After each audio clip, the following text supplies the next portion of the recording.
नमस्कार दोस्तों, स्वागत है आप सबका हमारे YouTube चैनल पर, जहां हम लाते हैं क्राइम पेट्रोल की कहानी। तो वीडियो शुरू करने से पहले चैनल को सब्सक्राइब जरूर करें। तो शुरू करते हैं हमारी कहानी। यह कहानी एक बहुत ही पेचीदा और रहस्यमय केस की है, जिसमें एक पिता पुनीत अपनी बेटी परी के गायब होने की रिपोर्ट दर्ज कराने आता है, जो कि 18 महीने पहले गायब हुई थी। मामला उलझता तब है जब पुलिस को यह पता चलता है कि पुनीत पर अपनी पत्नी अदिति को आत्महत्या के लिए उकसाने और अपनी बेटी परी को किडनैप करने का आरोप पहले ही लग चुका है। पुनीत को सजा भी मिल चुकी है और वह हाल ही में जेल से रिहा हुआ है। कहानी की शुरुआत इस रहस्य से होती है कि क्या पुनीत अपनी बेटी की गुमशुदगी की सच्चाई बता रहा है या फिर वह किसी कहानी को बुन रहा है। उसकी पत्नी अदिति की मौत और बेटी के गायब होने के बीच का संबंध जांच के घेरे में है। पुनीत यह दावा करता है कि वह अपनी बेटी परी से बहुत प्यार करता है और उसकी गायब होने की वजह से वह बुरी तरह से परेशान है। वहीं उसकी ससुराल वाले उसे ही जिम्मेदार ठहराते हैं और यह आरोप लगाते हैं कि वह अपनी बेटी को गायब करके उनसे पैसा ऐंठने की कोशिश कर रहा है। जांच के दौरान यह पता चलता है कि परी के गायब होने के 15 दिन पहले एक और बच्ची खुशी भी गायब हो गई थी।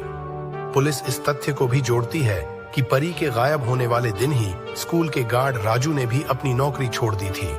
यह सारे तथ्य पुलिस को एक जटिल और योजनाबद्ध साजिश की ओर इशारा करते हैं। कहानी के दूसरे हिस्से में एक और महिला दीपिका माली का कत्ल हो जाता है और उसका बेटा गौरव भी गायब हो जाता है। पुलिस को शक होता है कि यह हत्या किसी व्यक्तिगत दुश्मनी के कारण की गई है और गौरव को भी किडनैप किया गया है। पुलिस दीपिका के पति संजीव पर शक करती है, लेकिन उसके पास पुख्ता अलीबाई है। जांच आगे बढ़ने पर यह पता चलता है कि इन दो घटनाओं परी और दीपिका के मामलों में कोई न कोई कड़ी जुड़ी हुई है। पुलिस शंकर नामक व्यक्ति को गिरफ्तार करती है, जो दीपिका के घर का नौकर था। शंकर यह दावा करता है कि उसने दीपिका को नहीं मारा और उसे चंडीगढ़ में नौकरी मिली थी, जिसके लिए वह दीपिका की अनुमति से वहां गया था। जैसे जैसे कहानी आगे बढ़ती है, पुलिस को कुछ महत्वपूर्ण सुराग मिलते हैं, जिनसे यह पता चलता है कि इन दोनों घटनाओं के पीछे एक बड़ी साजिश हो सकती है। यह साजिश पुनीत के जीवन को और अधिक कठिन बना देती है और पुलिस को भी एक बड़ा चैलेंज पेश करती है। लेकिन कुछ समय बाद दीपिका माली के मर्डर केस में एक अहम कड़ी मिलती है, जो दीपिका की घर की नौकरानी होती पूछताछ में पता चलाता है इसमें बहुत बड़े गैंग का हाथ है, जो लड़की को किडनैप करके उन्हें गोवा दुबई भेजते थे। आखिर पुलिस 6-7 लड़कियों को बचाने में कामयाब हो जाती है, लेकिन बाकी और 15-20 लड़कियां होती हैं जिसका पता लगाना जारी रखती हैं।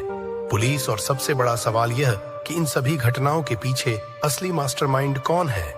पार्ट 2 में देखें। हे कहानी क्राइम पेट्रोल एपिसोड के आधार पर है कि यह एक बहुत ही पेचीदा केस है, जिसमें हर मोड़ पर ट्विस्ट और रहस्य है।